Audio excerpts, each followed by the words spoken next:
Good day and welcome back to Elementary 72 Gaming. So right now I'm on to the Warden's Key, and the Warden's Key, the final part, there's this massive place that you need to go through, and just as a precaution I'm actually going to stop at my manufacturing base, which is under production right now. So yeah, that day is really going slow, and it's going to have quite a few things that have to be inserted into that base. There's going to be a second floor and a third floor, and there's a whole lot of stuff that needs to be built on to that location. But nonetheless, I'm actually heading out towards the Warden's Cave. I'm hoping to pull out at least 5 pulsar quartz because I actually need the power now. I ended up running into a bottleneck on the bio trade-off because bio signals actually help pull up the terraforming index. I need to reach terraforming index at rank 25, but right now I'm only at terraforming index 11.31. I have less than 300 units of power to mess with, and if I put up one plant for generating butterflies, that's 143 or 145. I need to put up an additional 3 more. If I put them up, oh, my base is visible from this far out. That is fantastic. So if I put up another 3 more butterfly plants like I'm supposed to, that's going to knock me into negatives. If I put up 3 more uranium plants, I'll have enough to keep up with the production.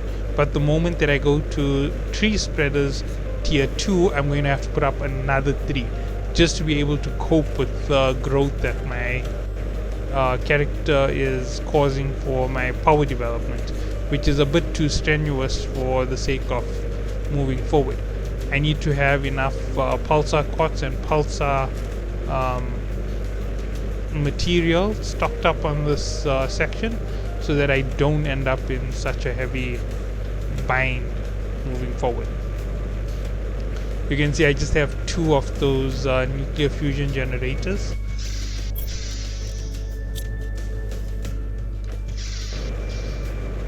So from here I'm heading off to the oasis. So if you come up here on the side, or if you go into the center, this big collection right in front of me of all the rocks, that is the Warden's Key final section. It's quite a long trip, so I did carry oxygen on me. I'm hoping that the oxygen index drops to 1.2 because that will mean that I am recovering oxygen faster than I'm losing it at a 1.2 rate. And at a 1.1, that'll be just about long enough for me to get away with a single can of oxygen for the entire trip.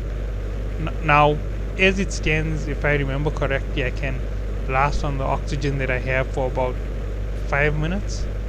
So this is the route that I use to go up. You can come straight up through this area. I wouldn't really recommend coming straight up through the area. There's too many rivers and ditches, and you go through way too many locations. So this is it. This is the Warden's Key. This is the location where you put in the last 3, and there's a massive rock that's here. It actually sinks into the ground, and now we're off into the final location. There's a few treasures hidden in here, and that's actually what I'm after right now. Soon the jetpack will drop because they have that jamming technology in the ruins. If you read the lore on this place, there's jamming technology that was used inside here to make sure that people couldn't enter onto the planet. That's why there's so many crash sites all over the place.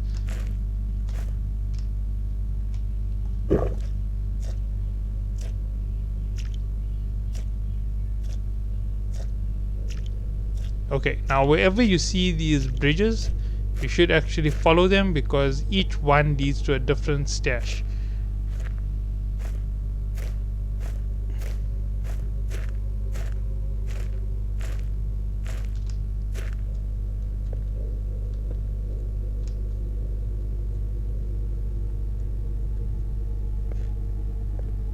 I don't remember where all the stashes are, which is the worst problem for me, because that's what I really want to get out of this place.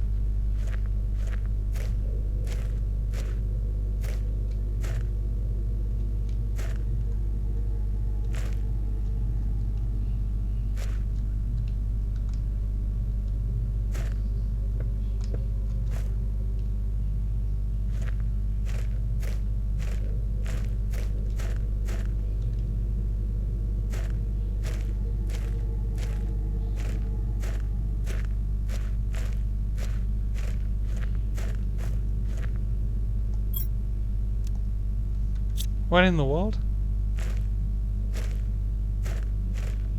More Warden's keys. Are you kidding me? They've extended it. I don't recall picking up keys. Oh, wait.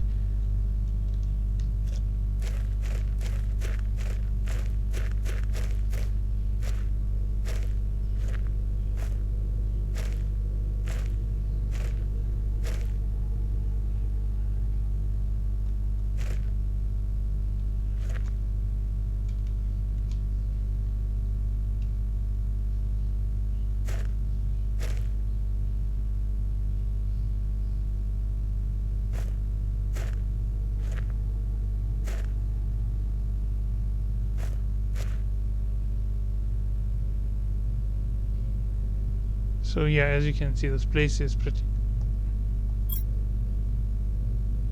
There's 5 keys in this place.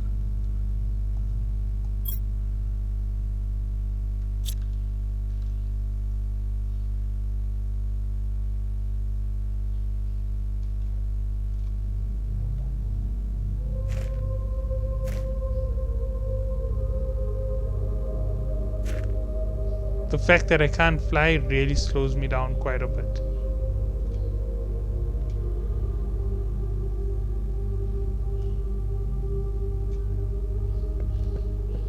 Now I remember why I really hated this.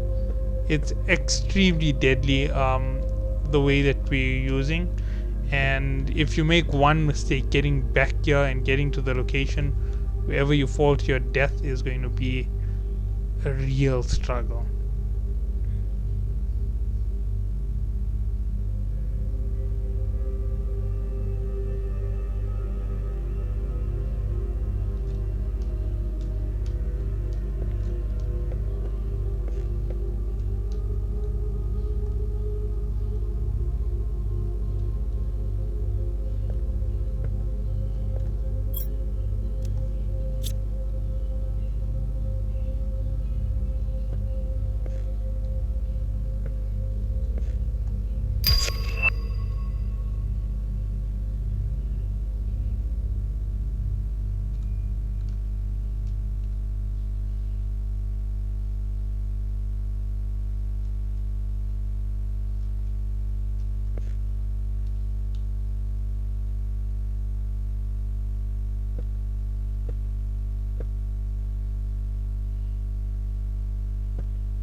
So it looks like I'm going to have to leave and come back in here. If I don't, I definitely won't make it through.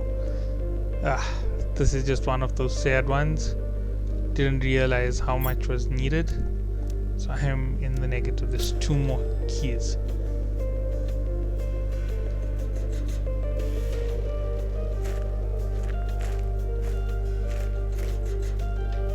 As I said, it is a very, very long trek to get this here done. 10 minutes to get 3 keys, and then the other 2 are on long climbs up on the other area within there. There are some chests in here. I know that there are chests.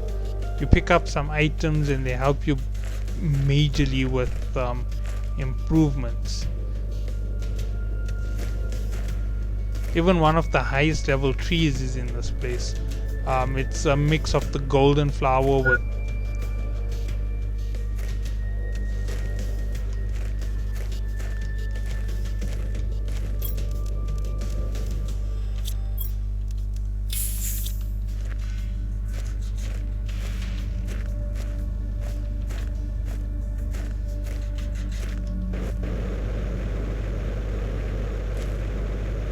yeah, there's no way I was gonna make it through all of that. Now I need to just go back out and I'll come back in.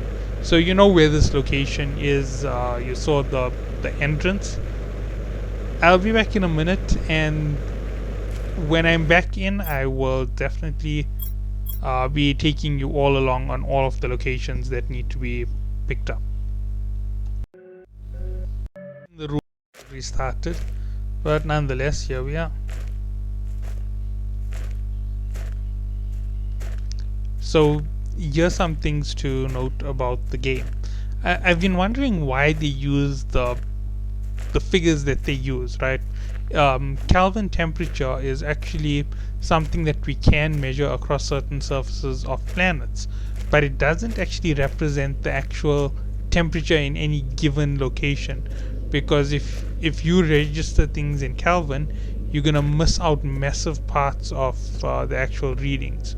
So I just figured out that when we have Kelvin readings in this game, we're doing the exact same thing. We are actually reading the entire surface of the planet. So by reading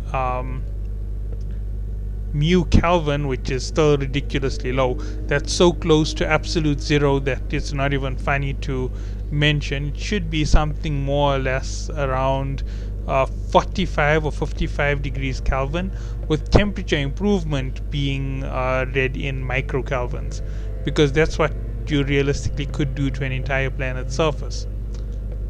But nonetheless, that is just going above and one second, I'm just double checking that I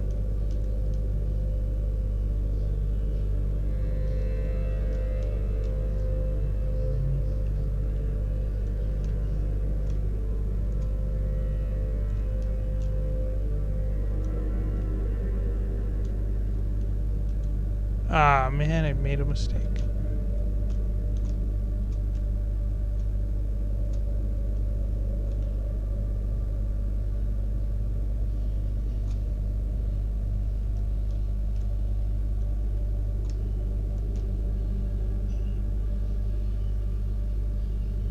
Oh boy, I hate when these things happen.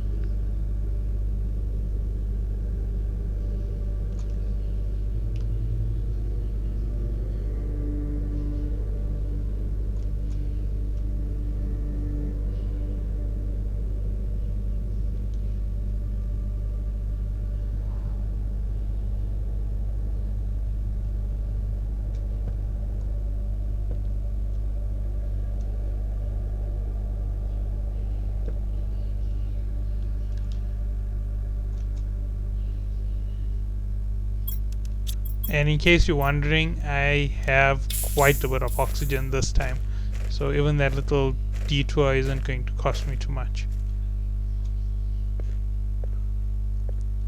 So the microkelvin across the entire planet is actually what you would be expecting in terms of improvements. Like, for example, on Earth, every time you switch on every time you burn a fire, you actually affect the entire planet with everything that you do.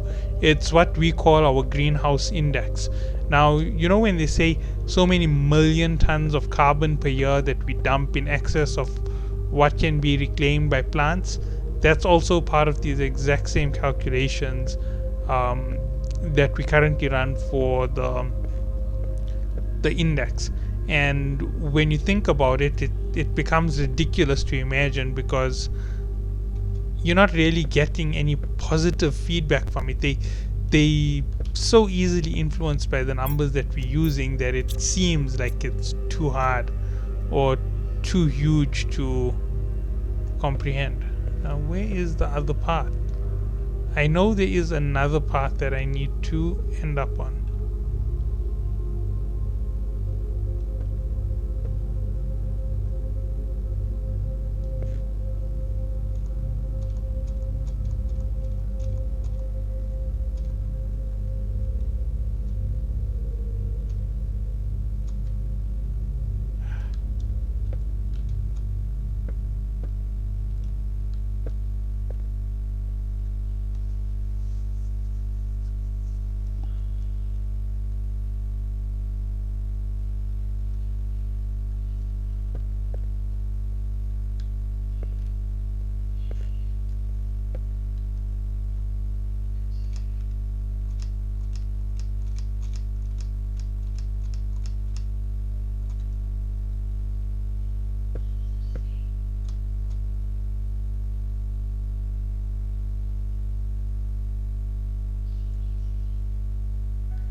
I know that there are two more in this entire place.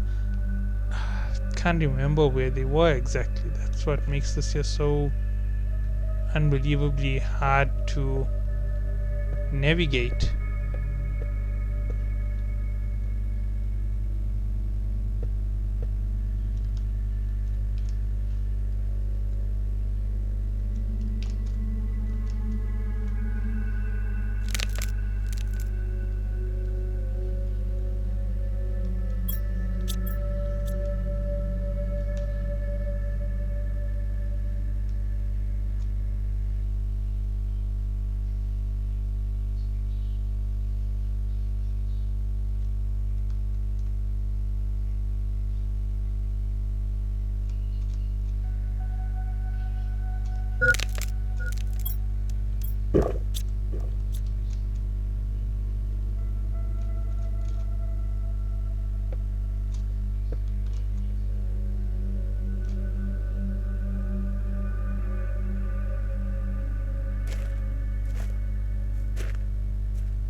Okay, so now I have to look in other places.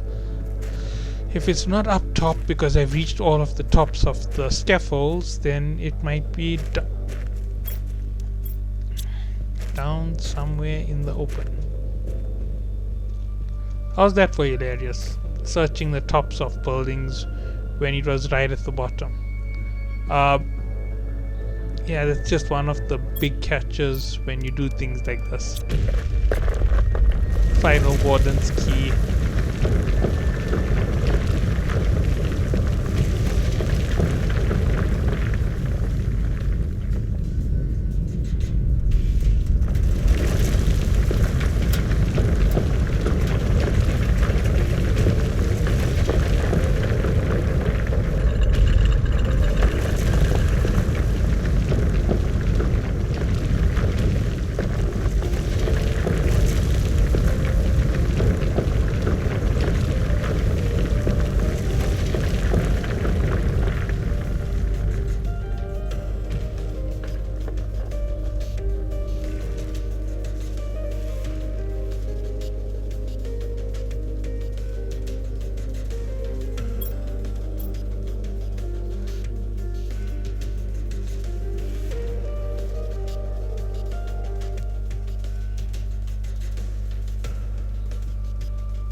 And there we go. That's the whole story behind it. Golden chests. Golden lava. Now you have to understand that those are just so powerful. Golden seeds. Another one of those things that I really needed all this time.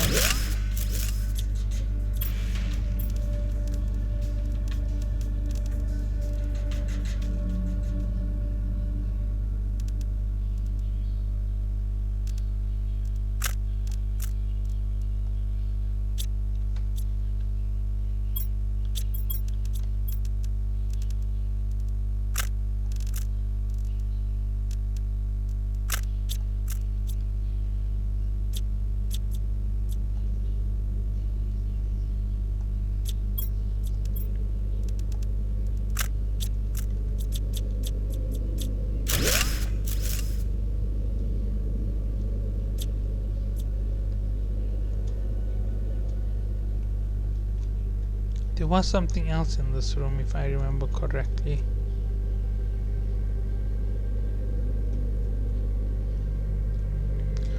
Everything that I've left here is anything that is not necessary.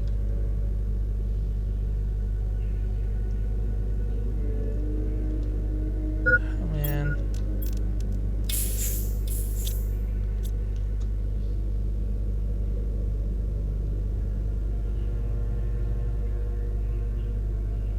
There was no pulsar quartz. That really puts me back quite a massive amount.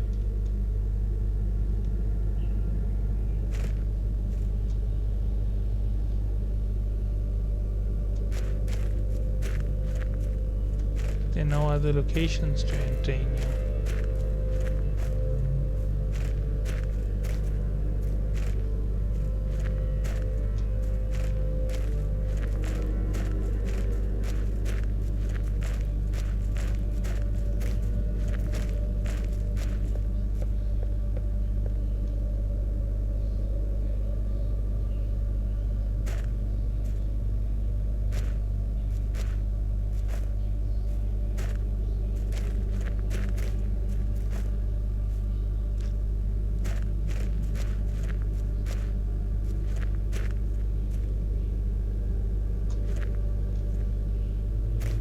Ooh.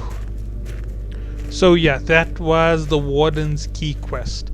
It's one of the critical missions for completing the game, as you can see, and from it comes these two. These golden butterflies are worth 1,500 a piece in terms of growth, and when I use it in the base for improving my insect increase, that's 15 times. So actually, I'm actually gonna go there straight up and head straight into the base. They're made out of rare lavas. It's a rare lava, a mutagen T1 if I'm correct, or mutagen T2, and fertilizer T1. Oh, there we go. Flight is back up.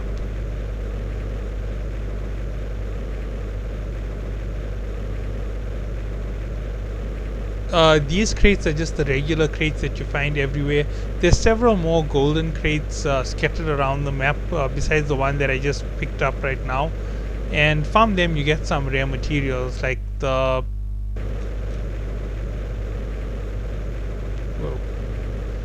what I actually picked up from that there with circuit boards. That's an end game material. There's no way I can produce it right now.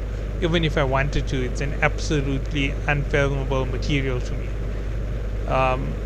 If I'm correct, if I get the deconstruction tool T2, I'll be able to get more chips and some pulsar, and that's exactly what I really need to get right now, because I need to get a fusion cell or two to move forward. And there is an even better one. There's Mora.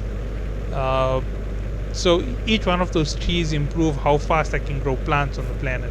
So if I keep improving my tree saplings and I keep moving that one step forward with every advancement that I get my hands on, I'll end up with a massive amount of tree growth. 6 parts per million in oxygen is actually what I'm really after. When that happens, I'll be able to produce even more more oxygen by putting up T3 tree spreaders, which use 2 trees per spreader. So yeah, that is another crazy item. If I'm correct, that's about 160 units of power per item. I'm not going to keep building and stacking on top of it, and if I'm correct, that thing there spreads out in kilos at a time. Now, I was talking about the terraforming index. So the PA is pressure over area, and that's because it's actually the arbitrary unit that you can use. That's what it is in scientific calculation. We just use SI units to stabilize it. You can use the informal unit, which is very inconsistent and a double calculation on the calculation, that is square inch, or you can do it in per millimeter, and that way there you get the bar measurements. So while Earth registers as 7 bar of pressure within a certain field of a millimeter, within the PSI scale we read as 30 foot-pounds of force per square inch, and that is not really a correct interval. That is inches of mercury that we're reading in square inches for the 30, and it's what makes it even more scary when you think about it, because it's really complicated when you work out pressure, because it's actually a force. Oh, that opening that container actually has left an earthquake on the map. So the next time I log in, that should be one of the things that secures. Jetpack.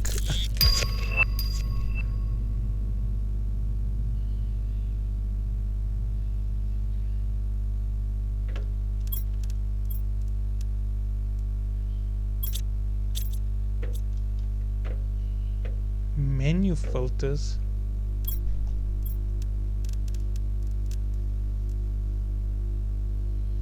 Yeah, that is not too expensive for me to craft up.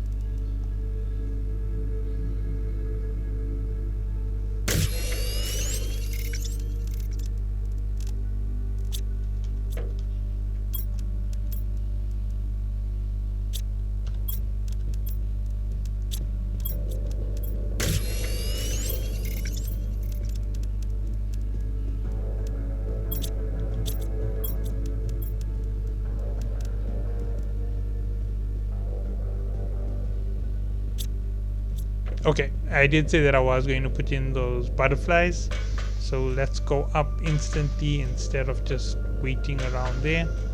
Even with this entire earthquake going on, it won't hurt me too much.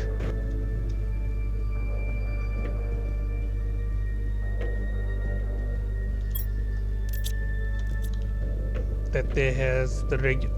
Oh wait, I said I was going to show you the production rate. So if you read it over there, it's 92 grams per second at 138 watts. That's what this unit's consuming. 139 watts. Golden 1, golden 2. And that is 600 grams per second. Go back, compare to this video one more time, and you can see that is well beyond. 600 grams per second is 0.6 kilos per second.